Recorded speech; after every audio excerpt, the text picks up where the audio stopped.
உலகின் ஏனைய நாடுகளோடு ஏன் எமது தெற்காசிய நாடுகளோடு ஒப்பிட்ட அளவில் பார்க்கின்ற இடத்து இலங்கையில் அரசியல் நிகழ்வுகள் என்பது மிக வேகமாக நகரும். ஜனாதிபதி தேர்தல் சூடு பிடித்திருக்கின்ற காலப்பகுதி இது.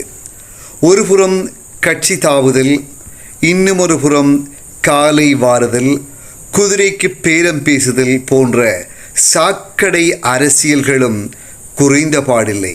2005ஆம் ஆண்டு அன்று மஹிந்த ராஜபக்ச போட்டியிடுகின்ற போது ஜனாதிபதி தேர்தலில் அவர் எதிர்த்து போட்டியிட்டவர் ரணில் விக்ரமசிங்க. சொற்ப அளவிலான வாக்கு விகிதத்தின் அடிப்படையில் மஹிந்த ராஜபக்ச ரணில் விக்ரமசிங்கவினை வீழ்த்தியிருந்தார். அன்று நடந்தது என்ன? வடகிழக்கில் வாழக்கூடிய தமிழ் மக்கள் தேர்தலை பகிஷ்கரிக்க வேண்டும் என்று விடுதலை புலிகள் கோரிக்கையை விடுத்திருந்தார்கள். 2005ஆம் ஆண்டு ஜனாதிபதி தேர்தலில்